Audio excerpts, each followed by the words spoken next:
drink and I will probably take it down. Hey, and I heard you falling. I noticed I've been too focused on hoes, and I'm trying to get back to my old ways, my old ways. I wanna relive the moments where we would fuck till the morning. For now we gotta play it so safe, so safe. 2 in the morning and I have trouble sleeping 'cause I know Ryan was drinking at 9 a.m. that day. He was in Mexico mode. He was in Mexico mode in the middle of winter in Sholo. So bizarre. Okay, we're gonna get into it. Welcome back, everybody.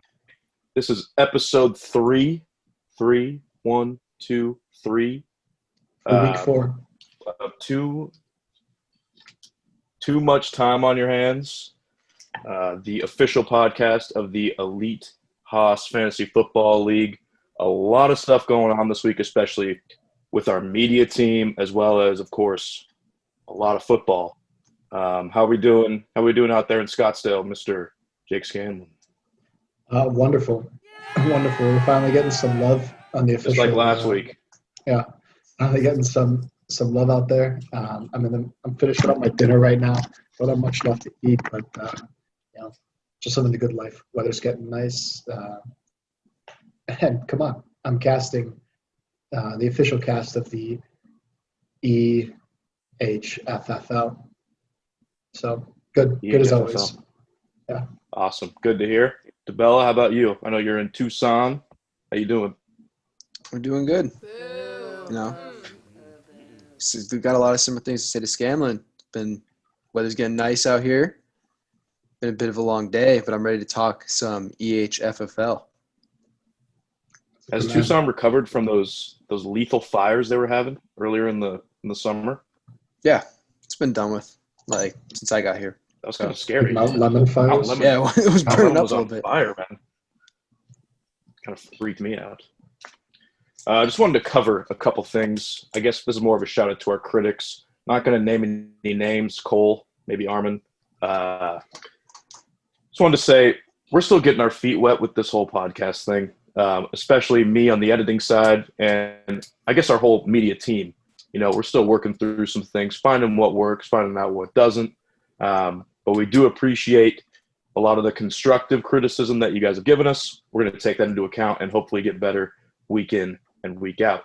And we're going to get started with one of our sponsors. Really excited to announce this.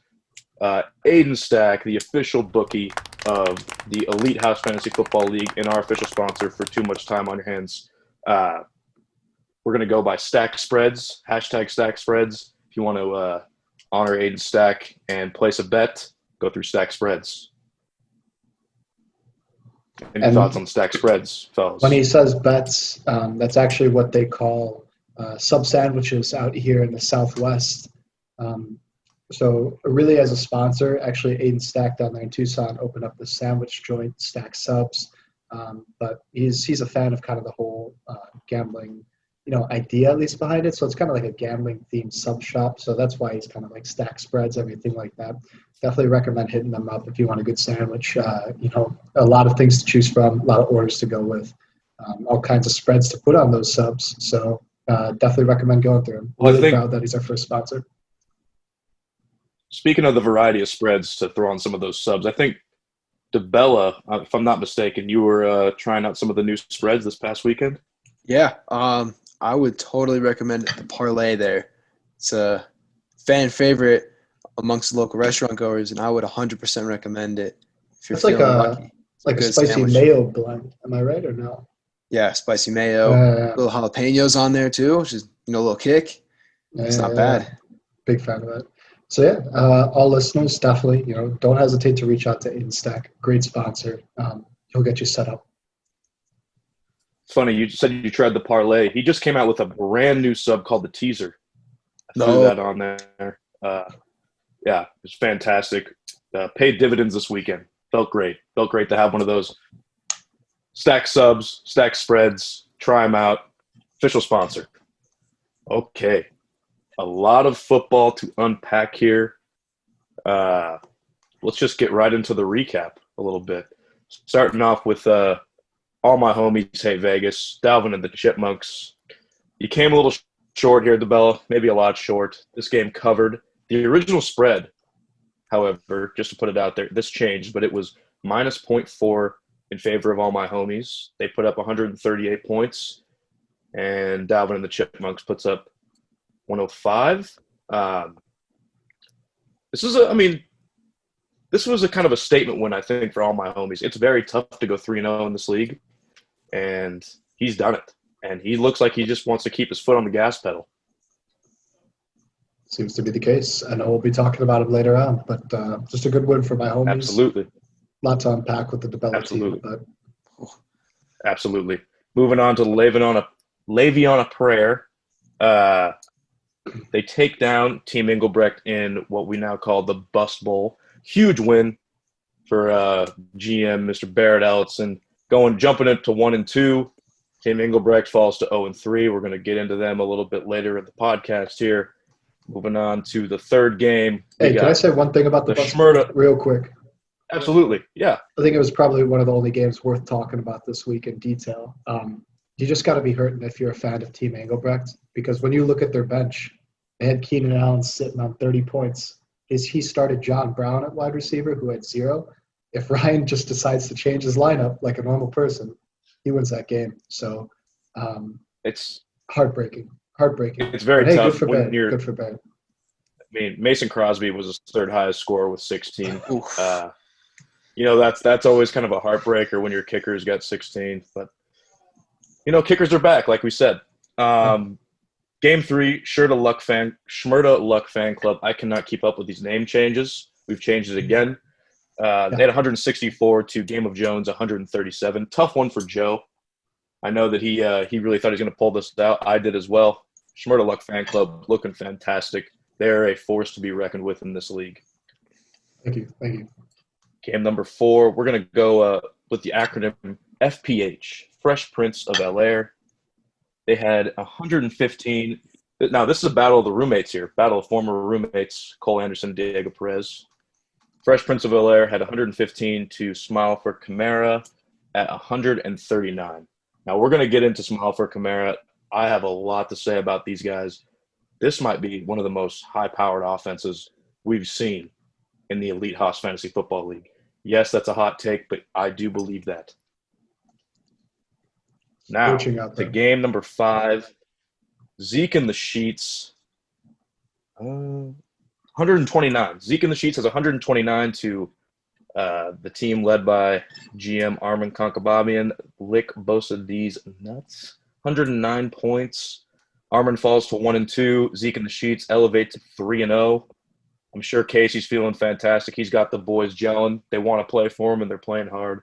So big shout-out to Zeke in the Sheets going to 3-0. Moving on to our 6th and final game, we got Team J Piss at 136 to the Hawk Blockers 100.3, nearly escaping a potential drinking challenge, that and the Hawk Blockers. So we're definitely going to unpack that as well. But a huge shout-out to Team J Piss getting their first win. We have a quote from GM Justin Pacenti that we're going to read a little bit later when we kind of dive into the projections for next week. But all in all, fellas, I mean, I think that was a pretty solid week. We saw a couple surprises with Barrett and Justin getting their first win. I also think, like I mentioned before, it's really tough to go 3-0, and now we have 2 teams that have done it. So that's exciting stuff. Big time. And honestly, I just want to give us credit. Last week, you asked if anybody would be going 180 or above. I think it was. Didn't hit. I think we're on the ball right now. Definitely TMTOOH is making the right predictions. Definitely recommend listening, especially if you're going to be going to stack subs. Well, so big shout out talk us. About this big as well. Shout out us. Exactly. That could be a potential boom. Who knows? But one more thing about stack spreads, we might have to come up with our own can't lose stack spreads.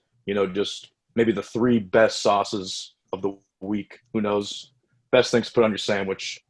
We might have to do that towards the end here. Good call. All right.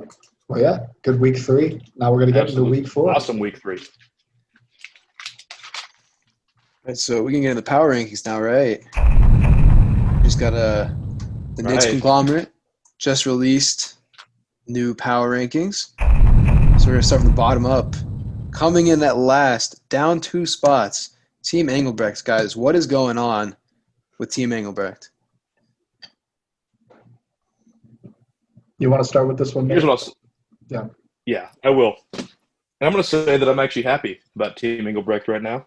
They took a really tough loss. I mean, I'm happy and thankful. One, because they scored less points than me, so I didn't have to do a drinking challenge.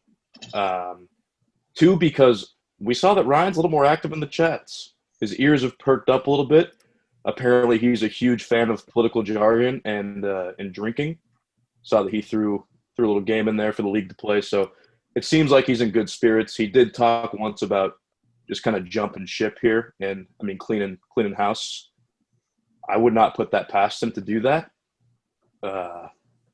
We'll just have to see. But at least we know that he's alive. We were worried about Barrett earlier in the year, and we had that same worry with Ryan. But now to see that he's at least active and at least has the fantasy app to know what the score is, that's good to see.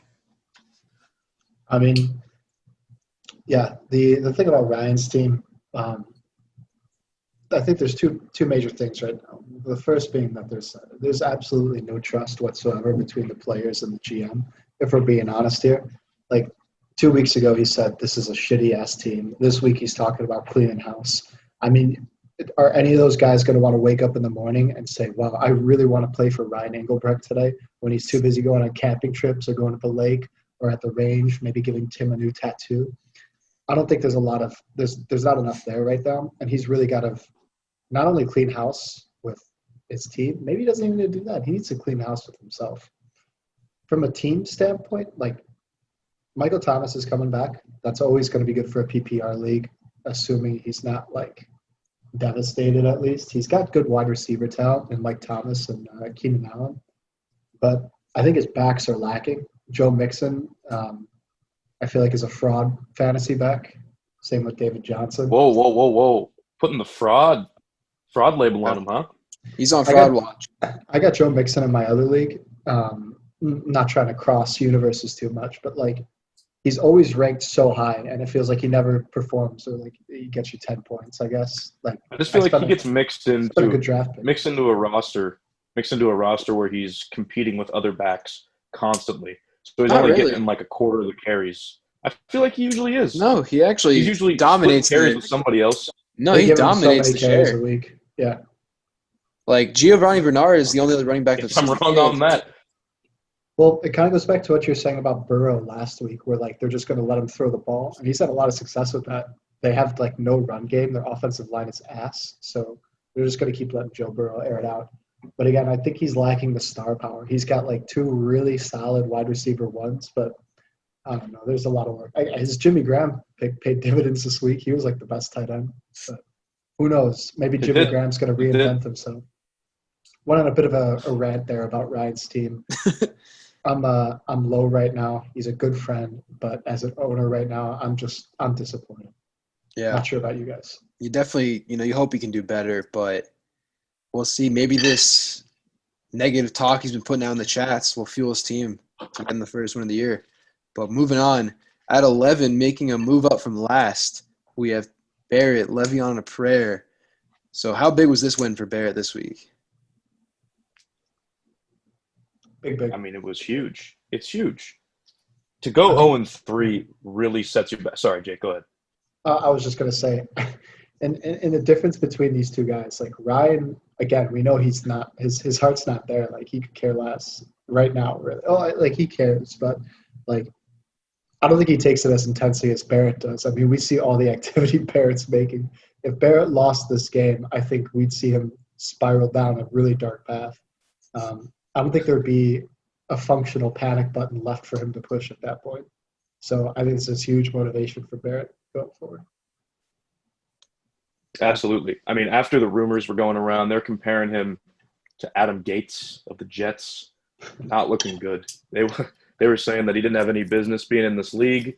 I'm not going to name who those critics were, but we did get that on tape.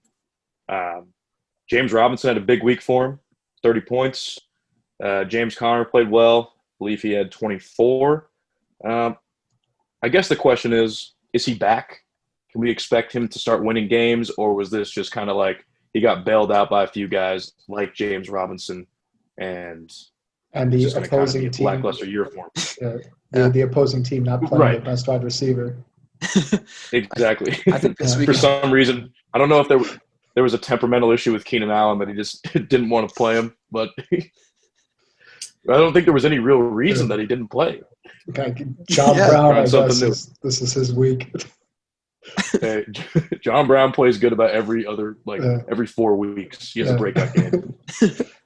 What were you saying about the team, Nick? I know it looked like you had I something. think for Le'Veon and Prayer, this is a prove me game this week.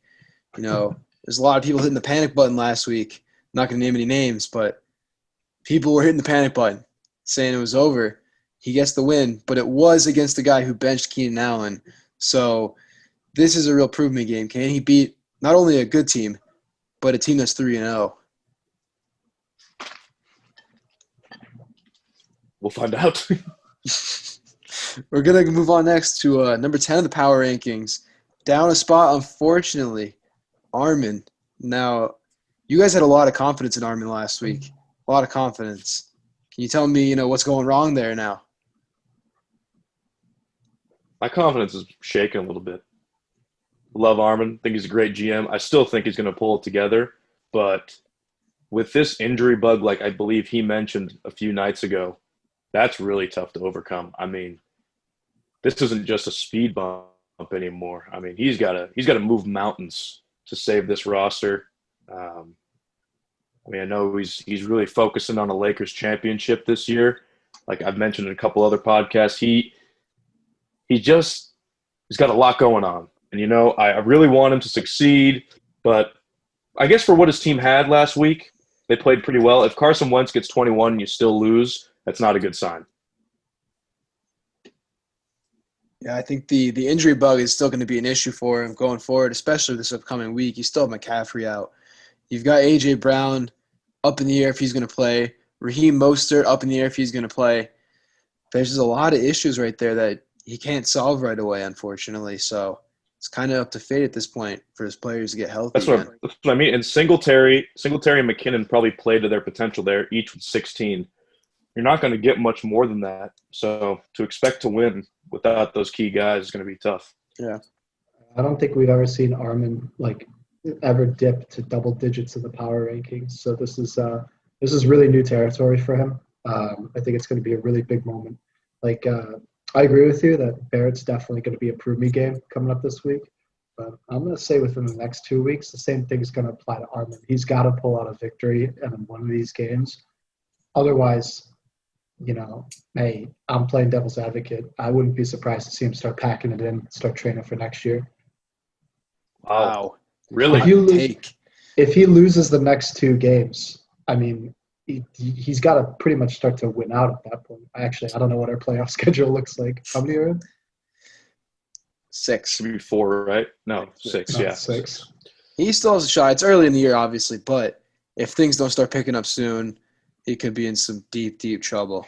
Call me a hater. I think one of these next 2 games are crucial to that team. Agree with you there. So well, I think he's going to make some maneuvers here. Things are going to open up for him on the waiver. He's going to make some trades. Should be fine. But something. I mean, he is 1-2 with a lot of us. I mean, what is it? 6, 7 teams that are 1-2, something That's crazy. true. So he's not really in the doghouse quite yet, but he is missing a lot of pieces. So Now here's the thing. hopefully he turns around. I'm not going to dwell on his team for too long, but considering his very open After we just dwelled on it. considering his very open, you don't see this a lot, very open hate towards his quarterback. I'm surprised he's still running with him and not looking at a waiver wire guy yet, or looking to make a trade. Why he's still letting I didn't Carson look at his run that backup team. quarterback. Do we know who that is? Anybody have nobody on the roster. Yeah, he doesn't have a backup QB. See, I think, were you mentioning that Justin and Armin might make some trades, or Barrett and Armin last week? I think I said Justin Armin. Yeah. Those two to So wheel Justin has Josh Allen yeah, on his bench. crazy. I mean, I don't think that's gone. I don't think that's gone over Armin's head. I think he's looking at Josh Allen. That'd be a huge acquisition for his team. So probably something to keep an eye out for. I'm going to veto that. Absolutely. I can't have Armin getting a leg up on me before this week. But now, do you think Justin's the kind of guy to hold a player like that? Selfishly saying, like, I don't want to give Aaron Rodgers to anybody. You think Justin even finds it in him to give Josh Allen up? I think you're making the right offer. There's some holes in his team that he could fix if, Well, hold on. You said he has Aaron Rodgers? No, I've got Aaron Rodgers. Yeah, okay. I was going to say. Yeah. I'm sure we'll talk about Justin's team in a second. Absolutely. If the offer's right, I mean, it's going to be tough to take or to not take some running backs or wide receivers in Justin's case for Josh Allen. So we'll just see. We'll have to find out. I completely agree. We're going to segue right into Justin, who's sitting at 9 in the power rankings, 2 places up after a big statement W. What are your thoughts on that, Nate? Yeah, I actually have a few notes. Allow me to turn the page here. Russ performed. Your MVP this year, Russell Wilson, performed 36 points. I was excited about that. Huge Hawks W. Go Hawks. But Josh Jacobs only had 9 points. Lackluster performance. I'd also like to point this out. Teams are absolutely exploding when they play me. 454 points. You want to talk about a boom. Teams are booming all over the place. I can't stop. I can't get a stop here. With 451, that is nearly, I think, 50, 60 points higher than the person below me in terms of points that have been given up. So, my team only scored 100 this week, but still, if I'm going to give up that many points or people are going to score that high against me, it's going to be really tough for me to get wins. Yeah, so moving back on to Justin, big week for him. Alvin. That's how I felt about the game. Yeah, I was more or less about Justin's team and how it blew all over. I thought you were asking. It's the power rankings. But yeah, I just thought you wanted my take because I played him. Well, more or less, but more on his team. But overall, but hey, good performance. I'm down to talk about Justin as well. Yeah, I think we said a little bit when we were going over Armin's team how there's some holes he needs to kind of plug with potentially a trade with his monopoly on top quarterbacks. But the team's starting to play a little bit better now. Nick Chubb, Tyreek Hill. He's got Kareem Hunt in there too, with both backs are playing well. It's so dependent on the Browns' offense. He's playing a risky game right now. Yeah, with Jarvis Landry in there as well. It's a high risk, not as high of a reward offense, but the glass cannon of the league for sure. The Browns are turning into a ground and pound team.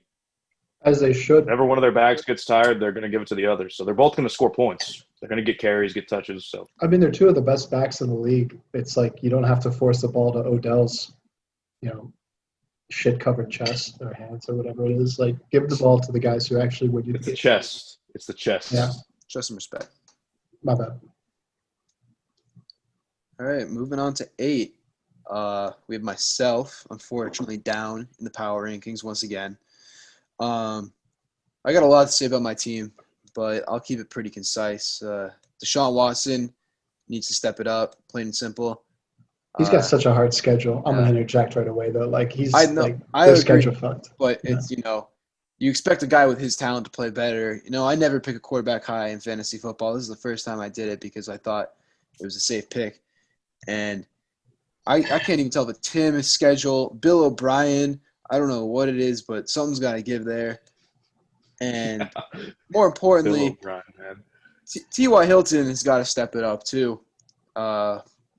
Just throwing up duds week after week after week.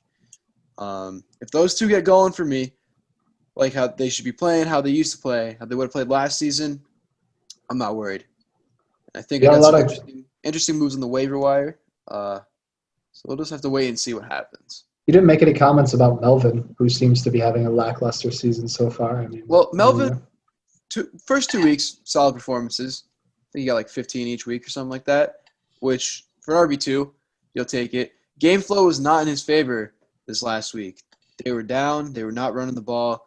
I think Jeff Driscoll being at quarterback only hurts him. We got to see Drew Lock back out there. I never thought I'd say that, but What happens when Philip Lindsay comes back to Melbourne? not too worried. Week 1 with Philip Lindsay played almost the whole game. Melvin Gordon scored a touchdown. Got me like 18 points. Mhm. Nothing too bad about that. The big, I got 2 questions for you. I don't know if Nate wants to ask something first. I'm going to go kind of back and forth here. Are you considering Okay. starting Myles Gaskin? Yes. Strongly considering, actually. He's depending- sneaky. He's Going to sneaky. monitor Devontae Adams' status for sure. But if I think Adams gets a healthy amount of snaps, you could see Myles Gaskin plugging in at the flex. Could happen. Interesting. He's, I like that. He was a sneaky pickup I got. He's Sneaky getting a pickup. big share of the carries in Miami. Yeah. Dude, that's one of those guys that just falls forward. Like, he just gets so many yards. He has great balance. I don't get it, but Yeah. He's been having a good season this year. He wasn't even on my radar at all. Well, he was like number Averaging 4 over running 10 back points. Okay. heading into the year, and then I guess he must have just went Seattle crazy in training. product went to O-Day. What are you going to do about your defense?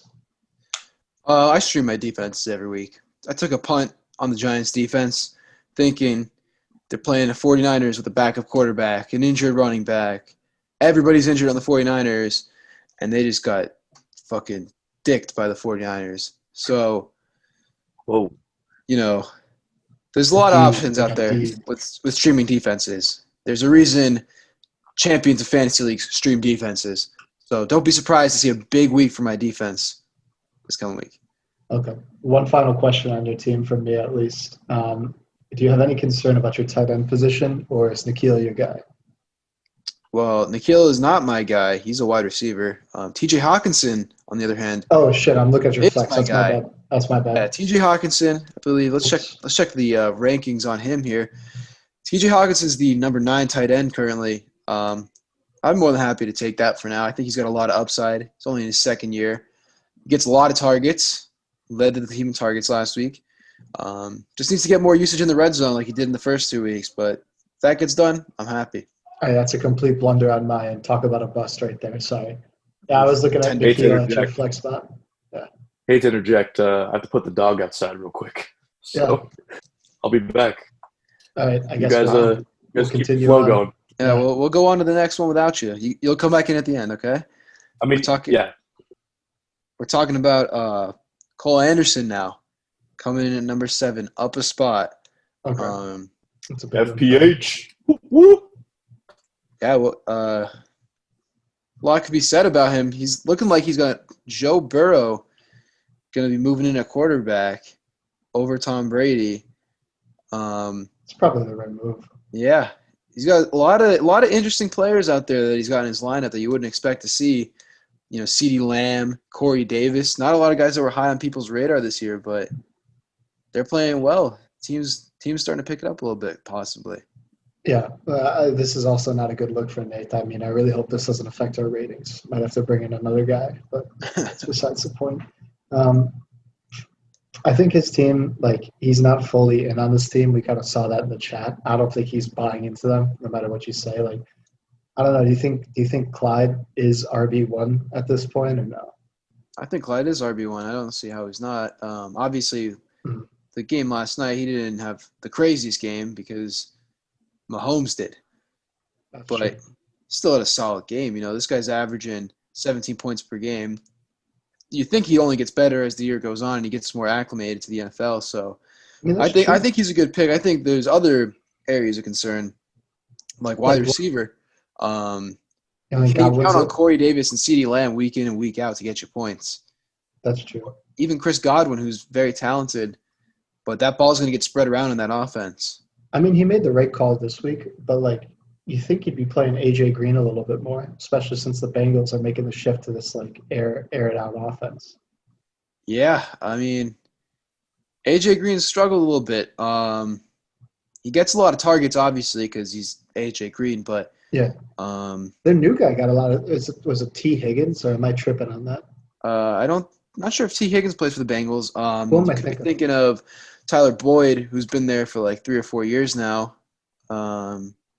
Actually, could be T. Higgins. Does he play for the Bengals? Let me check real quick. Yeah, he is. Yeah. He had 21 points this week. It seemed like Burrow was targeting him nonstop when I was watching that atrocious Thursday night football Sunday football game. But Yeah, what a game that was. Wow. terrible, big time. I mean, like, yeah, it seems like Burrow's found some other guys outside of AJ Green. Maybe AJ just picks up all the pressure. Yeah. Oh, good to see you return, Nate. Before we wrap up here, I am back. you got any thoughts on the Fresh Prince of Bel-Air? We didn't mention it real No. quick before Nate says anything. Carson's going to be out for 2 weeks, which is not a good look for this team. Not at all. Okay, well, that just took the take right out of my mouth. Yeah, Carson's out. They're still my dark horse. I still like Cole's team. Hey, shout out Cole. You're the dark horse. Moved up, right? I'm a little biased because I love Joe Burrow. I don't know why I love this guy so much. It's that cigar picture. Even I'm going to agree with Nate. Joe's a stud. I like that guy a lot. Even though Tom Brady outscored him, I still like the start, like that he started Joe Burrow. That was great. 20 points. Godwin had 18. Chris Carson, I think, had 10 or 11 before he went down with that injury, it's a controversial play. I mean, it's being talked about right now. 30. Rolled up on him. It was dirty. Pete's not happy. Pete. Carol. Oh. Yeah, that's Peter right. LeBlanc. We have separate Pete's. I don't think Pete cares about Chris Carson. I was about to say Peter LeBlanc, man. Huge Chris Carson fan, the only player he likes. Well, yeah, it's typical Cowboys maneuver, though. Not surprised. Dirty Cowboys. Yeah, disgusting. Ooh, shots at Diego. He knows it. I mean, we go up to number 6 in the power rankings now, staying static. Game of Jones. Took a big L last week, even though we had a solid game. Coming up against the weak team Engelbrecht this week. What's your expectations here? Expectations. Well, I'm sure we'll talk about it in picks. I guess I'll blow it right now. I don't know how Joe loses this game, but He's gonna have to really go out of his way here. Just not set his lineup or something. I mean, this team's solid with the exception of like inconsistency of Odell and Evan Ingram. Like he's got a good team, but I'm really glad he got put in his place in week 3. I think he had that coming big time. A lot of things set under the table. That's a little more personal outside of the power. Yeah. rankings. Whoa. Do you want to maybe expand on what you're talking about? I don't think I'm familiar. Honestly, he could have won that game if he has Justin Jefferson. Who knows what's going to happen with him if he's now the guy. Oh, he had one good Minnesota. game. Yeah, Get come off on. the Justin Jefferson train. You're not on the Clyde Edwards-Helaire train, but you're on the Justin Jefferson train? I'm asking, is he the guy in Minnesota? He didn't give me the chance to ask. Are they going to start going to him more? Is he just like going to be a decoy for Adam Thielen to get more touches now? Or what? Adam Thielen will be the guy. Kirk Cousins is the quarterback. You can't rely on Kirk Cousins. A lot of Cousins hate. How is he still starting? Justified. How is he still starting? I mean, hey, let's ask Barrett. I think that's going to be a great question when we bring him on the cast. If they drop to 0-4, let's bring Barrett on. Maybe. I'd love to hear Barrett defend Kirk Cousins right now. Like, that'd make my day. Unreal. Eckler's great. Eckler is great, but even though Joe is great. Shit, yeah, he is great. God damn it. And Matt Ryan, this seemed kind of like an off week. He was playing a great Chicago defense. I don't know about that, but we are not talking about the Bears on this podcast. Yeah, this is not a Bears podcast. Whoa. This is they completely ruined my parlay sandwich. They ruined your sandwich? Subs. Oh, dude. No. That's your fault. Let's just say they put pepper all over my parlay. I didn't want that. Oh, too much, huh? I mean, you saw the wrong spread. You saw the menu when you went in there. That was an experimental parlay sandwich he was making. I don't know why you made the risk going for it. What's wrong with the Bears? Well, the problem is I put 5 different sauces on this parlay. And that really, that's really a you threw problem. That's a big you problem. The Bears are must-watch TV only one right team now. screwed.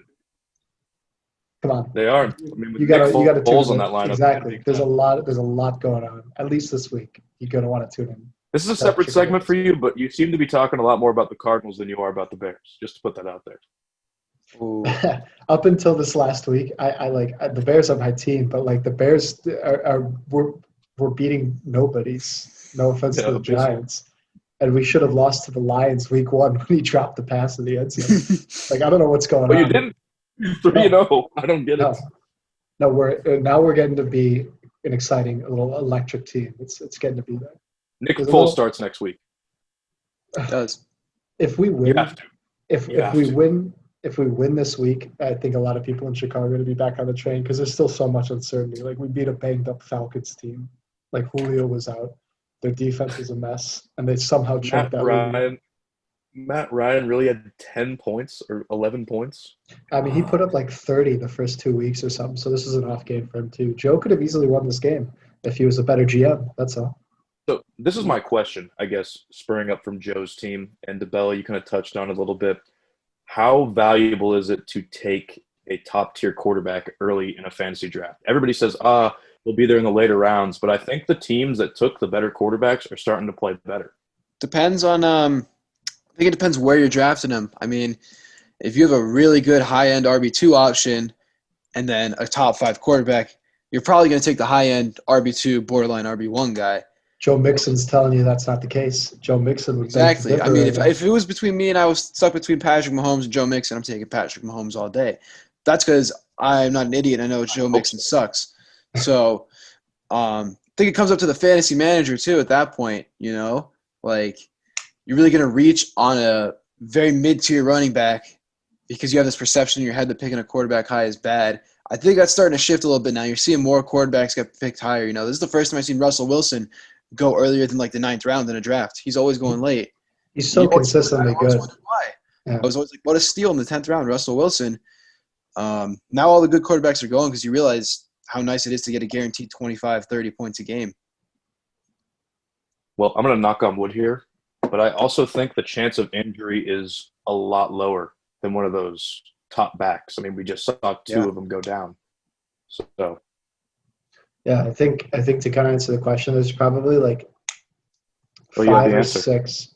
No. It's more of an agreement. I think there's 5 or 6 guys that you can really justify taking early on. Like, you know, the Pat Mahomes, Nick always takes them in like the 3rd or 4th round or something like that. And for good reason. He's putting up those numbers. Lamar is normally, like, he was a great pick. We'll see how he pans out this year. These kind of scramble guys putting up crazy points. I mean, not to toot my own horn. Kyler's been a great pick so far. He had like 3 interceptions, and I still had like 23 points off of him. These guys put up numbers. So, Kyler's playing great. And the Russ pick too. So I think we might start to see a shift in the fantasy meta, as they say. Interesting. Well, we're going to move on to number 5 in the power rankings. I'm going to let you take this one away. I know you did earlier, even though we didn't ask, but Hawk Blockers coming in at number 5. You got anything else you want to add? I said my piece mistakenly. No. Replay that segment. Yeah, we'll edit that in as a little replay. Teams score a lot of points against me. It's hard to win when teams play their best against me. That's what I have. Yeah, I completely agree with you there. I've been in that position before where you get the most points put up against you. But, you know, I think you got some pieces in place there. Russell Wilson, Josh Jacobs, and Aaron Jones could be a big 3 right there. But receiver position, what's going on there? I don't know why everybody's so concerned about my receivers. Okay. Great question. I don't think it's a great question. Yes. One problem, I took Cortland Sutton way too early, and he's hurt. So that kind of sucks. He was supposed to be a stud for me. Jerry Jeudy's kind of good. I don't know why everybody's giving me a hard time about that. What do you have, 10, 11 points last week? I can live with that with Aaron Jones and Josh Jacobs. But Josh Jacobs has to score more than 9.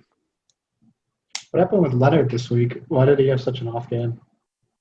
Dude, because I think Tampa Bay is playing this tandem running back scenario where they got a guy they just switch it up. And that really screws up my carries. Yeah, I'm looking a little thin at the wide receiver position now that I take another glance. You got great backs. Yeah, your wide receivers are. Mike Williams isn't too bad. Not consistent. I don't know about him. I had him Hey, last year. hey. I had He's him good. last Williams year. Sucks. I had him last year on my garbage bad. team. So bad. It's wishful thinking. He catches like one deep ball in a PPR league. You're like, No, I mean, the guy. being honest, I really thought Cortland Sutton was going to be my guy in the draft. I was like, this is a guy I'm going to get 15 points out of week in, week out, and he's just battling injuries. So, yeah, Well, I got to get. Hey, Jamison Crowder is like the only wide receiver on the Jets, so he's kind of good sometimes. I know. I'm going to throw him in. I mean, Sam Darnold is probably worse than the Blind Sisters of the Poor, but I'm going to have to trust him. So yeah. We're going to move up to number 4 here now. Zeke in the sheets. Or excuse me. My mistake. Smile for the camera. Big week last week. I'll jump on this one. Yeah, you got stuff to say? Yeah.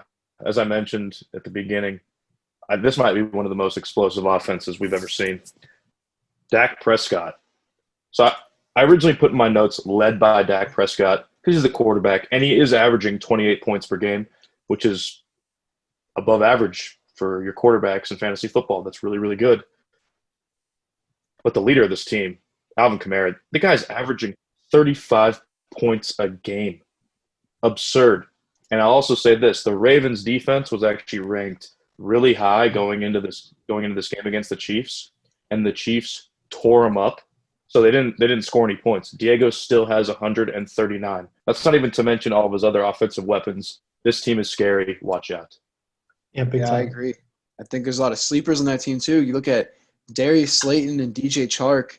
Those are two guys that are healthy and their quarterbacks are playing well that you could get 20 to 30 points out of. So there's a lot of weapons. DJ Chark? Yeah. Chark on the Jaguars. Anything to say about that, or did you just want him to clarify? What was that? I thought you said Tark for a second. I was like, oh, Tark's long lost. Yeah. Chef Tark. He's the tight end.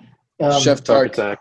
No, it's what you're saying. I mean, the team's super scary. These aren't what I'm about to read off aren't the Nidds power rankings, so take them as you see fit. But the ESPN official rankings, the final standings projections, I like to follow those too. This is clownery. I don't know if we could say No, I'm just saying I like to follow them. For the last 2 weeks, the Kamara team has remained unchanged as the number 1 spot.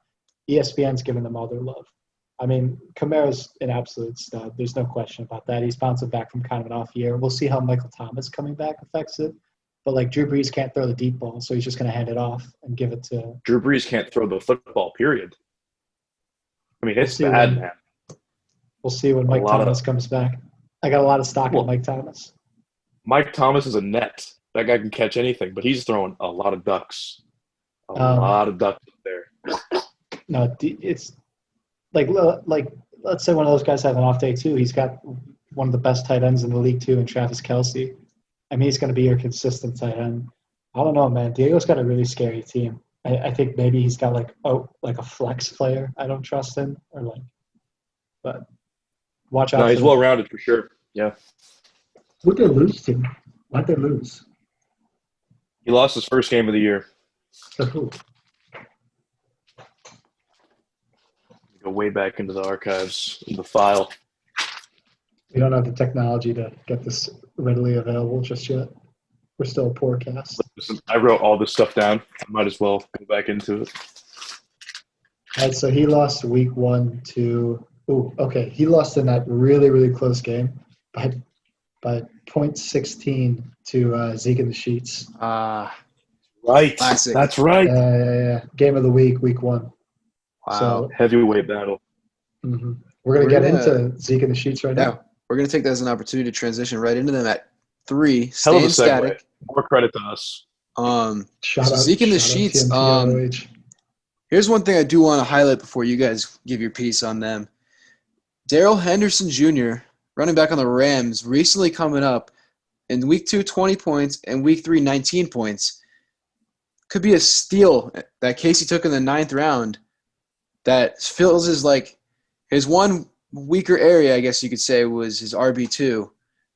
Now that spot's filled, he's got receivers out there. He's got Cam Newton playing well. Zeke, who was catching everything. This could be scary. They could also be another really high-powered offense. So, first of all, that was a really good take you just had, that you found that you got picked in the 9th round. Appreciate that. Where'd you find that out? Yeah, that was awesome stuff. Really good. But It's our third man right I also there. want to give some credit to Jake. Last week, DeBell and I were saying that Cam Newton was playing out of his mind, which he was. And he was saying, I need to pump the brakes. Cam Newton only had 11 points. I'm going to give you one of my hotter takes of the season thus far. Casey's team is fool's gold. Whoa. Casey's team is just a fool's flash in the gold. pan? Wow. Congrats to 3-0, Casey. Your run is over. It's Let's done. hear it. Well, I mean, Let's hear it. I got him at minus 15 right now. So I don't think the experts are agreeing with you here. You mean a stack spread or stack subs? At Stack Subs, I don't think they have the Zeke and the Sheets spread sandwich out yet. But Okay. ESPN, I thought you were saying you were taking that spread. yeah, Nonetheless. the ESPN dining hall has them at minus 15 right now. Well, hot take. I think it's going to be fool's gold. I think it's going to be fool's gold. I don't Can know you if expand Cam on this Newton's at going to all? be able Is it just a feeling? What's the deal here? I'm actually really curious. to. I guess, yeah, more than anything, it's a feeling, and I just wanted to pick one team to be fool's gold. That was 3-0. I had two options between my homies and Zeke and the Sheets. That's I not know the true. Rams You have found- three options. You have three options. A little weird. Oh, that's true. That's true. I could have said that about you as well. But Oh, Zeke and the Sheets, here's why. Cooper Cup can't keep this up. 25 points last game? No way. What do you mean? I need to interject right Cooper now. Cup is so The good. Rams, I need to interject. you have to understand this is a hot take, people. Let me have my hot take. But That's you're why we forgetting he disagree. has It's a hot Julio take on Jones purpose. injured. It's sizzling Julio hot. Jones. true. Julio That's true. Jones. Okay, I actually did forget that. I'm glad you brought that up. Yeah, I'm saving you from the Bucks take quake. D.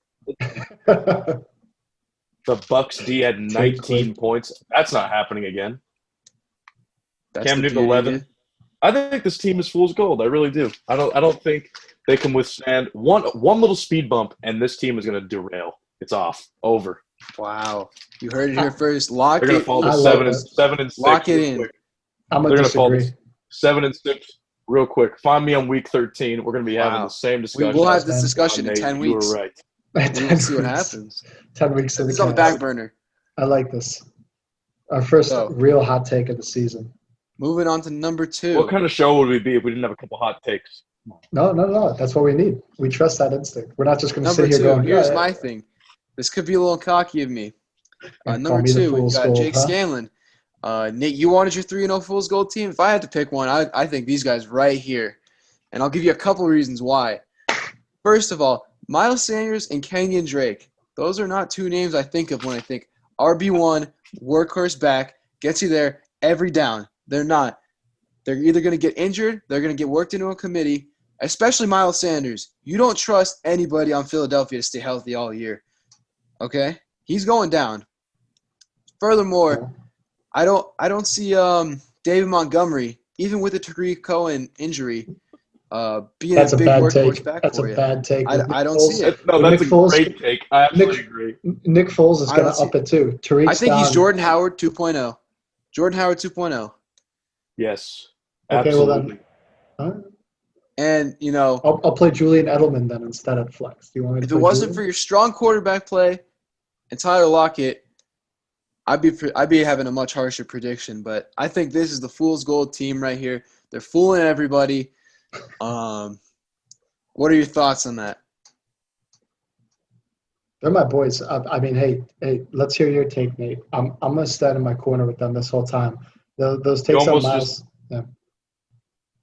Let's hear it. I mean, Let's you hear it. just kind of convinced me there that that's the fool's gold team. You made a great take. The Colts are not going to have 27 points on defense ever again. I don't know where that came from. You say this thing about Miles Sanders and Kenyon Drake as my RB1 and 2, but like those are like I think people forget how well Kenyon Drake started to play at the end of last season. He's starting to get taken away from No, as he like did that, the guy in Arizona. He had like 4 weeks consistently of like 30 points, and it's sort of going to ramp up he again. did that in Miami too, and then they benched him. So and then Miles this- Sanders too. Like he's like the only true weapon they have in Philly right now. I know you say they're very injury prone. He came in a little injury. I'm a little nervous, but I could substitute. I'll put David Montgomery there, true workhorse back, and then sub in Julian Edelman, who I still have as my wide receiver. I'm going to stand in my corner. This is a rare experience for my team, especially considering how we performed last year. So I got to keep the energy flowing right now. We have a new name. Well, after I was cut up. I'm fired up, Nate. Well, after I was interrupted. Nobody wants to be fool's gold. I was getting ready to. I was going to circle back to defending you on a couple things. Yes, Tyler Lockett's great. Kyler Murray's great. But I was going to mention they're standing behind this Schmurda luck here. They're playing for somebody. They're playing for Bobby.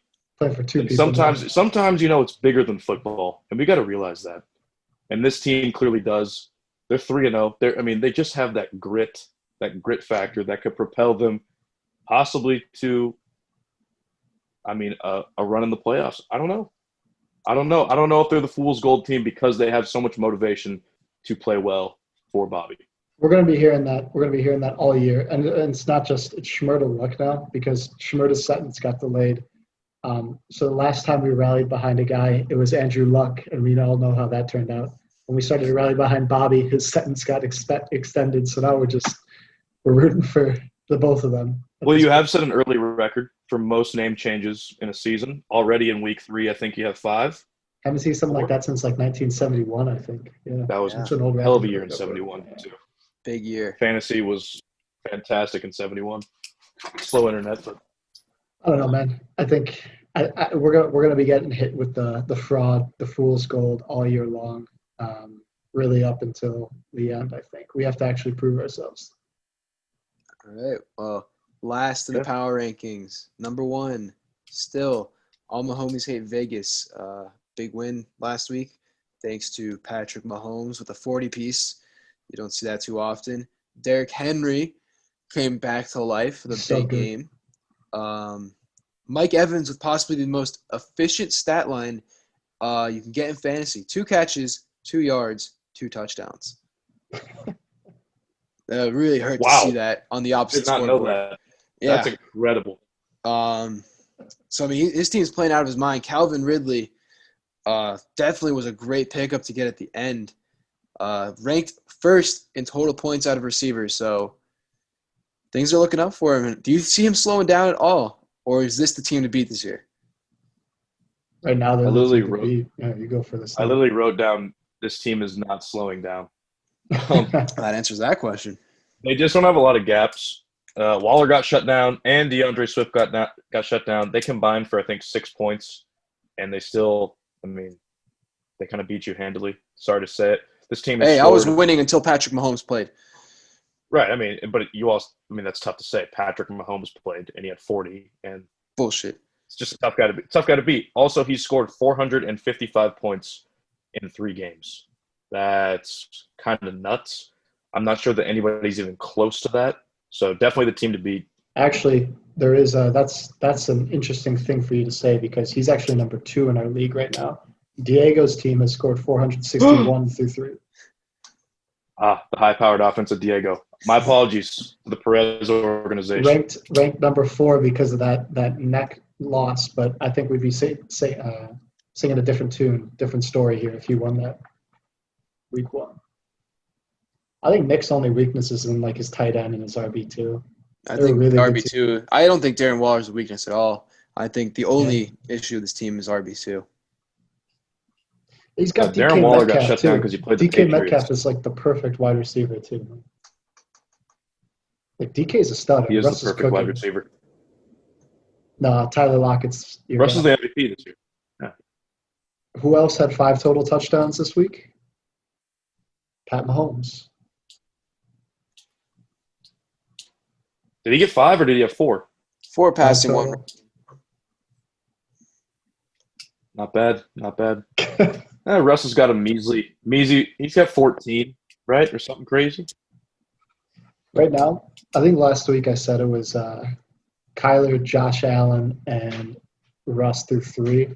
Now I think it's going to be Pat, Russ, and Josh Allen in your race, with Russ as the clear front runner right now. Josh Allen. Josh Allen's been Josh playing Allen's a freak, out of his dude. mind, bro. I like this guy. I like this Josh Allen guy. So that's our number 1, huh? Well, okay. Any overall All my thoughts on the homies, the list? No, I think the overall the ratings are pretty fair. They reflect what's been going on. I think we're going to see some big changes in the power rankings after the games this week, though. I believe it. The top 6 Yeah, remained this is true. unchanged. The top 6 teams did not move at all from last week's. Fun fact. Wait, who's the number 2? Who's the number 2 team? I'm the number 2 team. You're the number 2 team? Yeah, the guy in Fraud Watch. Flash in the pan. Yeah, I was gonna say you. I'm at risk. You and Diego could be interchangeable. Who am I? Oh, so Casey's a steadfast 3, huh? That's what I'm saying. What is Casey? It's So like- you've got Yeah, 2 you could- Fool's Gold teams though? That's a lot No, of no, Fool's no. Gold I'm there. sticking with my one. I'm sticking with one. Yeah. I'm sticking with one. I came back and defended your team. I came back Thank and you. defended you. Thank you. But yeah, Casey's my fool's gold. I don't see how they can keep this up. All right. Shit. Who did I play this week? Me. You want to get into the Oh, recaps? that's right. Or the That's right. predictions, excuse me? Yeah, actually, that will take us into our predictions for this upcoming week. Just a recap of how we're doing through our first 2 weeks so far, because again, we didn't do week 1. We started week 2. We also lost Simon Vesley and picked up Nick in week 3, so averages are going to be a little skewed. Coming into this week, though, week 4, Nate is at a 58% pick rate. Peter LeBlanc ties him at 58%. They're 58% correct there. Myself, I'm shooting an even 50% across the board in terms of my picks. Nick is actually in the lead after 1 week of picking. He's at a solid 67% accuracy rate. So that's going to take us right into the picks coming up now. Of course, we're going to start with Pete's picks. An apology from the big man himself. Let me just read that off to you folks. Well, real quick before you get into it, Yeah. kind of crazy. We have 3 average Joes and 1 expert in Pete taking a look at all these picks. It's going to be tough. I mean, if you're going to stack subs and going to take on a stack spread, you don't know. I mean, with these kind of percentages, they're not promising.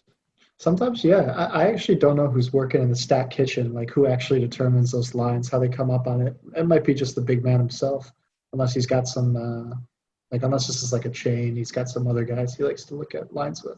Well, I know he's got a bodega. He's got a bodega in New York that he operates out of a little. Good chopped cheese there, man. Let me tell you. Got a bacon, egg, and cheese going on in there. So exciting stuff. The bagels are better. Ketchup. Come on.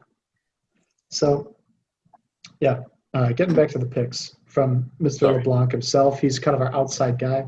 Going forward, we plan on having kind of voice audio cues from him. This week he's unable to.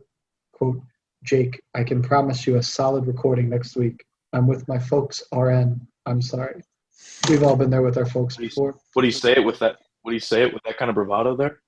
No, he'd like tap you a couple times or like act kind of like he'd look around kind of sporadically. But here are Pete's picks going into week 4. Game number 1, Schmerda versus we're going to kind of rattle off all of ours coinciding with Pete. Game number 1 is Schmerda versus Dalvin and the Chipmunks. That's me versus Nick. Pete, in this instance, took the Schmerda Luck fan club. I'm going to do the same in this one. Take myself here. Yeah, I'm going to join you guys. I'm going to take Schmerda. Yeah, I'll take myself. Prove you all wrong. Love the confidence. Love the confidence, fella. Nick, if you beat me, that's a fraud. Hey, listen. Yeah. That's going to be we're going to get knocked back down to reality. Though. You know, Melvin Gordon comes out as a fraud on the other team. So be ready. Wouldn't that be incredible if the Bell spent this entire time calling you fool's gold and then picked you right now? That'd be awesome. Yeah, he's gonna fucking smoke me. He said at first he's like, yeah, I'm gonna have to go with it. I'm like, what? You're agreeing right now? There's gonna be one game this year when we pick someone that's not ourselves. But regardless, we're gonna go into the next game, which is going to be All my homies versus Levian and a prayer. Pete took my homies. I took my homies. I'll be taking my homies. Of course, I got to be the one controversial guy. I'm taking Barrett. Living on a prayer. Man, oh man. It is so difficult. It's incredibly difficult to go 3-0, but to go 4-0, I'm not buying it. There's no way. We're gonna find out what this team is made of. I'm taking Living on a prayer. After all that talk about how good the squad was. They're a great team, but I'm just telling you, it only takes 1 week. Only takes 1 week. Your team screws up. Somebody gets hurt. Somebody goes down. And all of a sudden, you find yourself losing by a few points. I'm taking Living on a prayer. I think Barrett's back. He's going to get 2 wins. Barrett's back. Double B. Is it time for him I was nearly putting on the chains for him last week. We've been talking about hitting the panic button for weeks now on Barrett. Listen, put the button in your pocket. Take the chains away. Barrett's back. The lid. BB. Hey, shout out Barrett. Barrett's back. Rally behind that, maybe. Next game is going to be hashtag double B's. Barrett's back. Next game is going to be Game of Jones versus Team Engelbrecht. In this instance, Pete took Jones. I've been dogging on Joe. I'm trying to make kind of a rivalry here, but I'm going to have to take Joe here. There's going to be some blood there on Ryan's end. I'm calling it. Yeah, So I'm going to take Joe. I've noticed you kind of actually, real quick. I've noticed you kind of create. Okay. I just want to say, I got everything written down here. That's terribly like a look right there. But I did actually write down. I had myself taking Ryan, so I'm actually going to stick to what I wrote down there. My initial, I was really gunning for Joe there, but again, yeah, I think the rivalry is going to grow, and I feel like I'm going to keep picking Ryan until he wins a game. He's going to be that team for me. I'm also going to pick Ryan. Wow. I'm going to pick Ryan, but I would be a little nervous about a little tomfoolery working its way in here with the commissioner. Yeah. I think this man is a little upset after his tough – I mean, we could clearly see it in the chat. I mean, a few messages went out that I think were unintentional. He didn't have his PR guy look over him before he sent them. No. And that was a bad look, and now he wants a little vengeance. Would not be surprised. You notice that I mentioned the score adjustments in the chat, and he goes, "Oh, those aren't a thing. It doesn't affect the score." That's true. That's true. I think that could have been a little bit of a, Could have been. a little bit of a divergent from what's going to happen. Steer you clear. Hey, watch Armin's game too. You might see a little adjustments there. Armin called him out in that chat. We know the commissioner historically. Hey, that I'm fine with. I will be more than okay with that if that has to happen to Armin. Hey, one thing I would like to point out for this game is if you're thinking about hitting off stack subs, with this game on, I would avoid not doing it. This is an unpredictable game. Oh, don't get a sandwich related to this game. No, not at all. I agree with you. I think one of the reasons I've taken Ryan too, I feel like he's bound to win a game. And again, he beats Barrett last week if he plays Keenan Allen like a normal human being. So who knows? Whatever. Okay, so now we got 2 Joe, 2 Ryan. Next game is going to be Zeke in the Sheets versus FPOH, Fresh Prince of Bel-Air. Pete, in this instance, decided to take Zeke in the Sheets. I am going to do the same this time. I like Zeke in the Sheets as well. Too many injuries for the Fresh Prince this week. I think it's an easy win. Are you gonna take your Fool's Gold team here, Nate? Well, we know he's a hater. We know what he's thinking. One moment. I mean, Cole's his dark horse and Casey's his Fool's Gold, so I'd be shocked if he decided to not go with that. Oh, man. Oh, man. Fool's Gold. Oh, They're Fool's Gold. I'm going with Cole. I'm going with Cole. They're Fool's Gold. Oh, me? Oh, my. Well, Wow. So we got some rivalries forming here. It seems like you got a lot of tension with the Nidds camp. I was going to mention that. I feel like you've created an enemy each week. First week, it would seem to be Cole. You just were dogging on Cole's team, making fun of him for not having Kyler. And now all of a sudden – he named his team after my quarterback. I'm not going to let that slide. That's weird. But every time I would bring him up, I don't know if he's got the depth. I don't know if this team's got what it takes. Now we move over to Joe, and you're like, oh, Joe's not winning this game. Engelbrecht's going to take it. I don't know. It seems like you're creating some enemies where they don't exist. Cole and I have patched things up. Joe and I have a long to hear. history, a lot of tension. So that's, someone's got a gun for the commissioner. Someone's got to, put him in his place. Oh, yeah. He spent so much time back in New York that he's kind of on this New York vibe, whatever that means. What's that mean? What does I that don't mean? know. I couldn't think of anything fast enough. So, He's got a big New York vibe going. next game is going to be the high-flying Smile for the Kamara versus Team J Piss. I'm going to say this every week. I love Justin, but I much like Pete, who took Diego in this instance. I'm going to take Diego. I don't know how they lose this game. I think Diego has another huge week. You look at the matchups: Dak against the Browns, Alvin Kamara against the Lions. I think Lordy. two big games waiting to happen. I think. I don't think Team J Piss plays bad. I think they bounce back again, but I just think that offense for Diego is going to be too much this week. Yeah, couldn't agree more. Smile for Kamara. They're going to get another win. High-powered offense. I'm going to repeat that as many times as possible. High-powered offense. Well, look at that. Diego is actually our first unanimous agreed pick this week, as it was last week. We're riding high on Diego between all four experts. The final game. He did have one loss, though. Cowboys loss. Let's put that out there. Yeah. Cowboys loss. Huge loss. Not America's team. F the Cowboys. I agree. Go Bears. F the Cowboys. Yeah, I said it.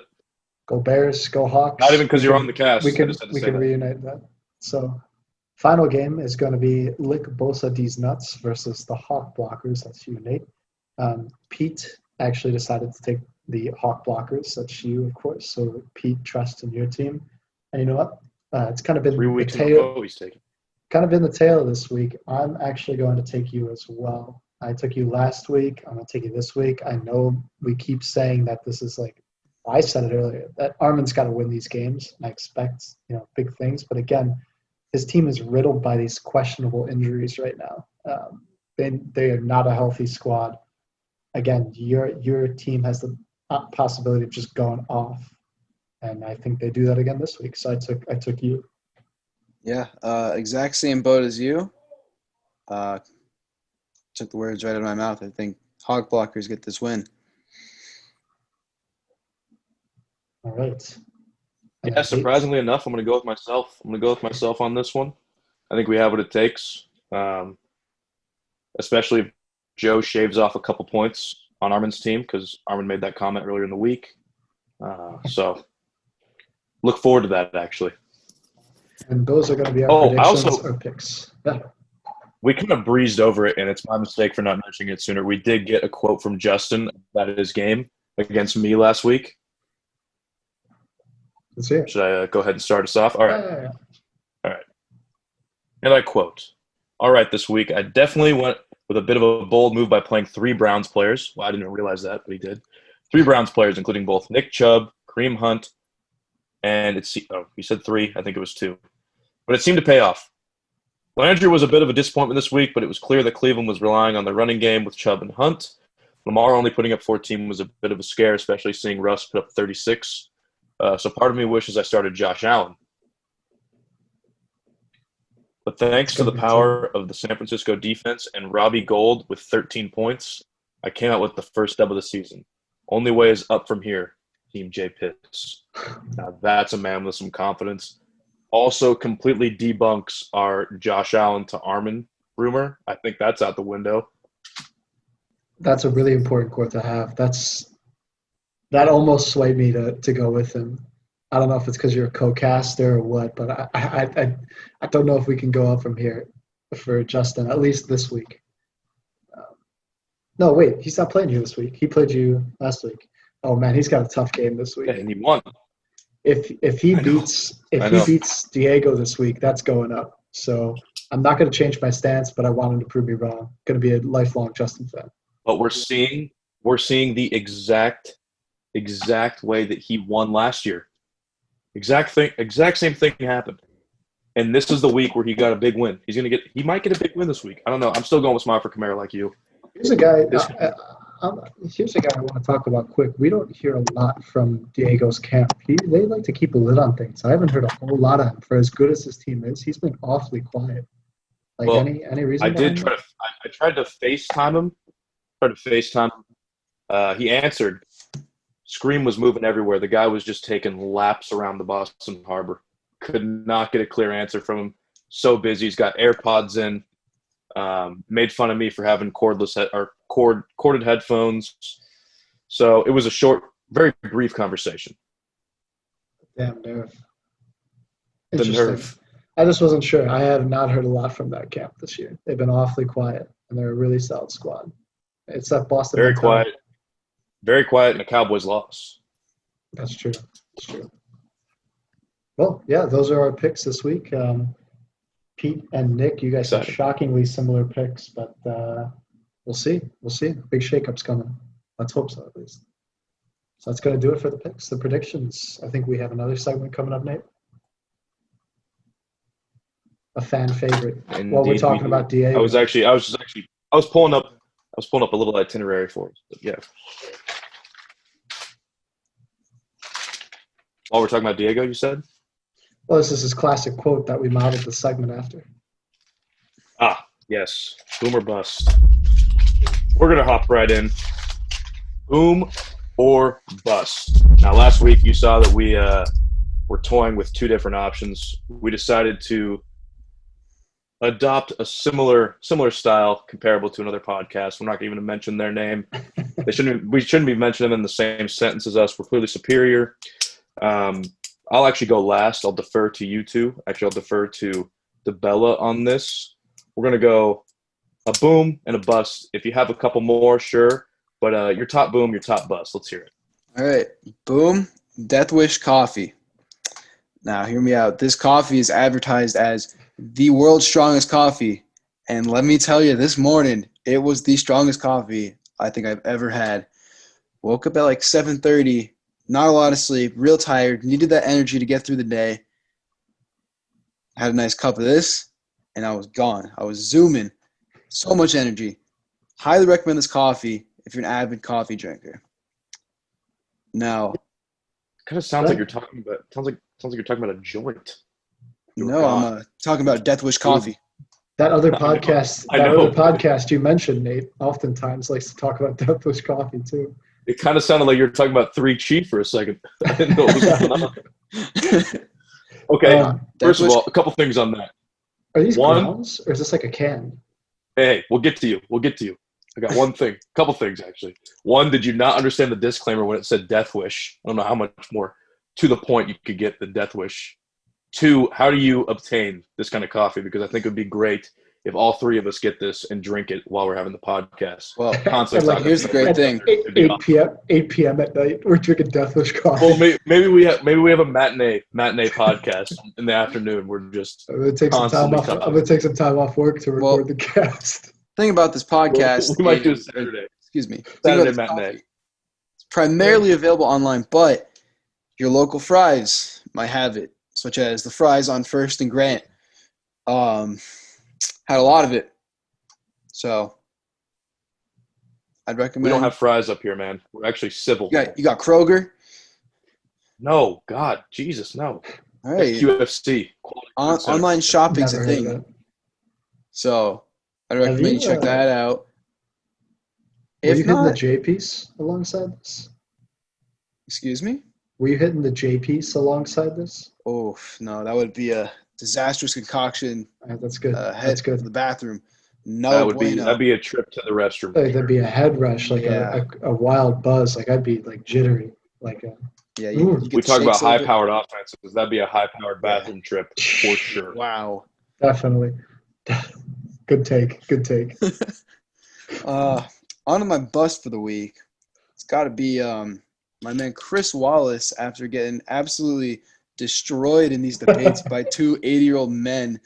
Just would not listen to him. Like, at some point, you got to put your foot down and say something about it. So, huge bust this week. You got to do better than that. Yeah, he was getting pushed around on that debate stage. That was interesting watch to say the least. Yeesh. Well, I'm gonna hop into mine then. Boom of the week is gonna be the shrimp market.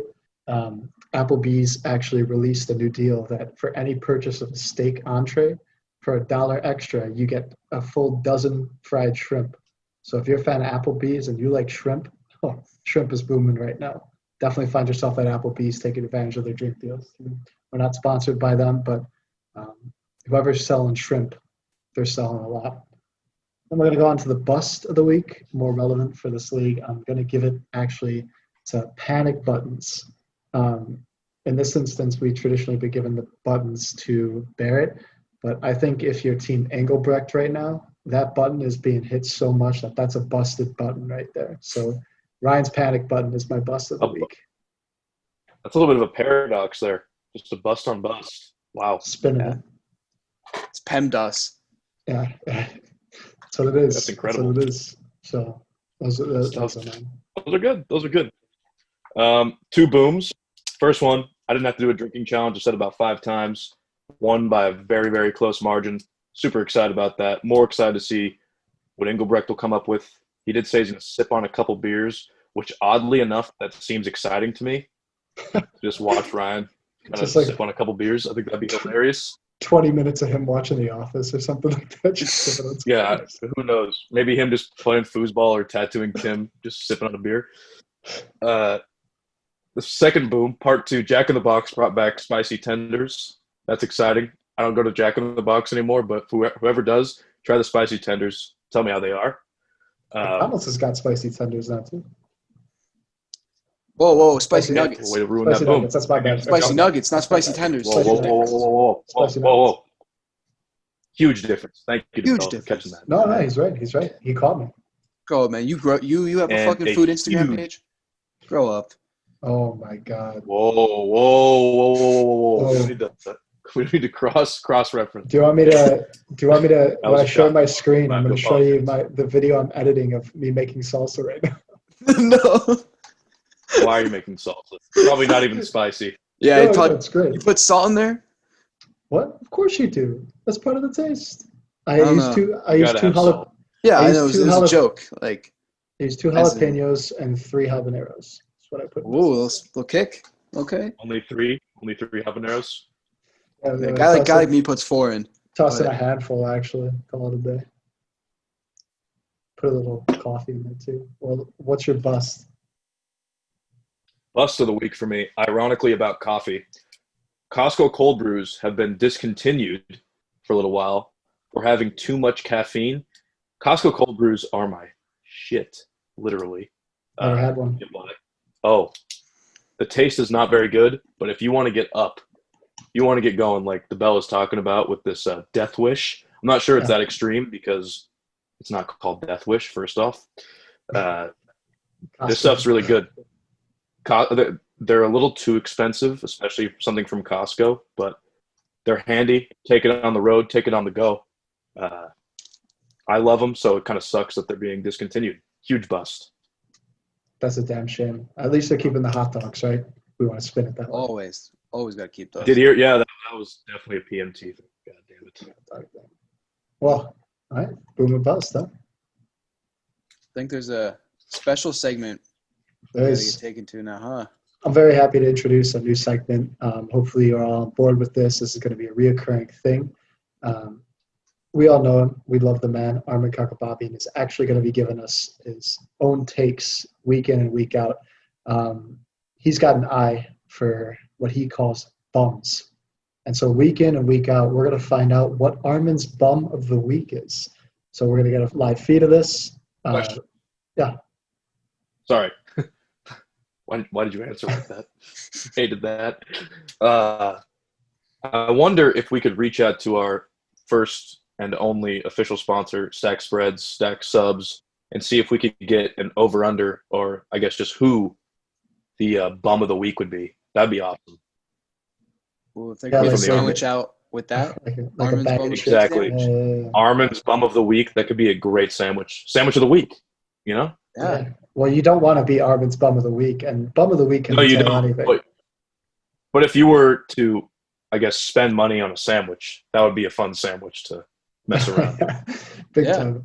Yeah, so definitely. You've always been a fan of playing with bumps, so that's kind of like your thing. So what we're going to go ahead and do, we don't normally like agree on like everything. We like to have some disagreements here and there, but if Armin's telling you this is a bum, you're going to pretty much want to agree with it.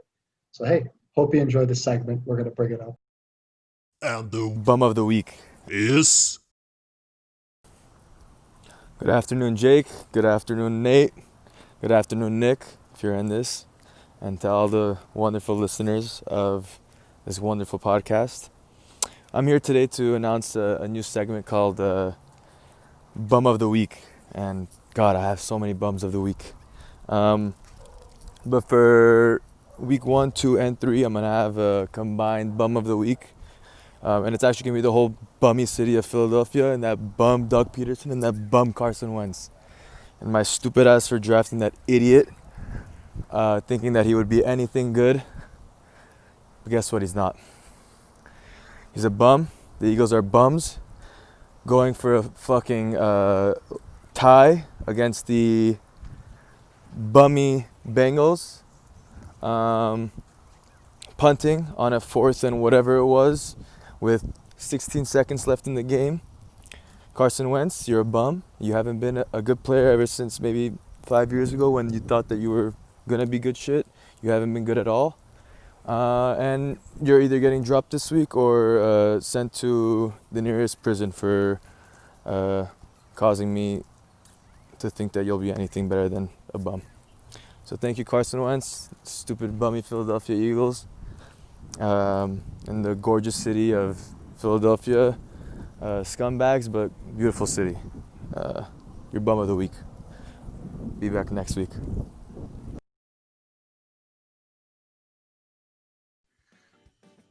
Wow. Well, I'd sure hate to be Doug Peterson, Carson Wentz, and the city of Philadelphia right about now. But that's going to wrap it up for us here at Too Much Time on Our Hands. TMTOOH, quite the acronym there. Episode 3, that's in the books. Thank you to all of our listeners. Thank you again to our first official sponsor, Stack Subs, Stack Spreads. Make sure to visit the sandwich shop. They got a lot to offer, a lot of variety. Yeah, thanks again. Episode 3 in the books. Good looks. We're done.